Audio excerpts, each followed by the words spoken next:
I learned about this guy, Dan Wootton, from following Johnny and Amber, and you probably know Dan wrote some bad things about Johnny in The Sun, and now Dan's got allegations out against him. Not only that, Dan's been let go from the Mail Online, from a lucrative contract. Not only that, he's been suspended by GB News. I think it's permanent.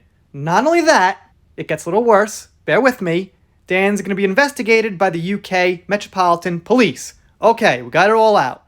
But the thing is, despite all of that, a lot of coverage on Dan has been smothered. It's been taken down. It's been removed. The Byline Times here, as you probably know, are the main people who keep pushing forward. Dan's threatened them legally, of course, so obviously he wants them gone too. This article here is talking about what to do about that. What to do about, when someone like Dan has some influence to get news gone that's about him. And in this case, the investigation rather, has some evidence there. It's not just, we've got some people accusing Dan, we can't say their name, we can't say any details. They've got details, they've got computer trails, passwords, they've got someone who's come out, this guy Alex Truby. So it's not just blind allegations. The article is called Disappearing Dan Wootton Articles Show a Serious Need for S40 Alternative from October 11th, 2023. Let's talk about it a little bit. They begin by mentioning the ones we would probably know the best. The Guardian, the Mirror, the National, that they got legal threats and they removed Dan's articles. Now, I guess the Guardian is big enough to fight Dan if they want, but they probably just figured it's not worth it. What they mention here in Byline Times is that it could cost up to £750,000 to play out an entire lawsuit, which is a lot. I don't know what each publication's worth, but that's quite a bit of money. Even if they were going to profit a little bit on it, they might not take that chance.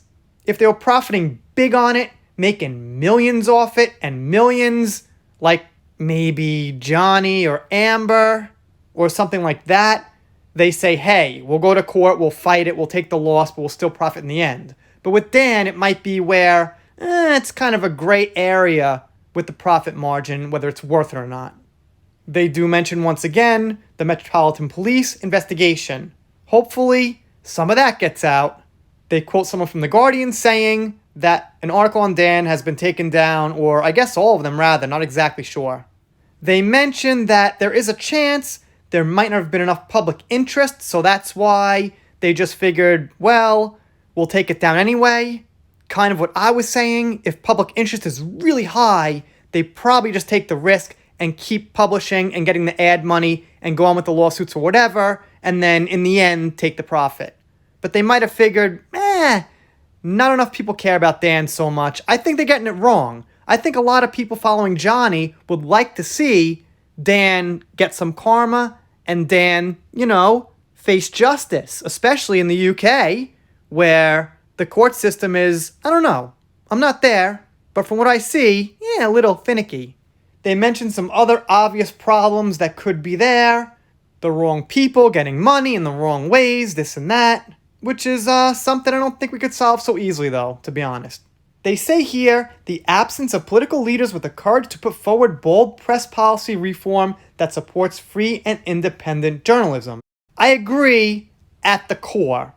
The only thing we've got to make sure is defamation doesn't happen and everything is presented fairly. Unless you've got impeccable evidence, you shouldn't be able to say definitively as a fact somebody did something. I think the best way to solve this whole thing going on in the world right now with misinformation, false accusations, and things like that is you should legally be forced to put your opinion as a statement. For example, Newsday and places like that have opinion pieces, but things that are wrong end up being written as if they're factual. So I think pretty much everything that's not a fact agreed upon by everybody should say opinion piece, and that way you could say what you want because it's just your opinion. You've got the freedom to say it. You don't necessarily have to say this is a fact. Now, I'm sure opinion pieces can still get people in trouble, but it would solve a lot, I think. I mean, think of political news about Trump or Biden. What if, in front of every bad article about Trump or Biden, whichever side you're on, I don't care, had to say opinion?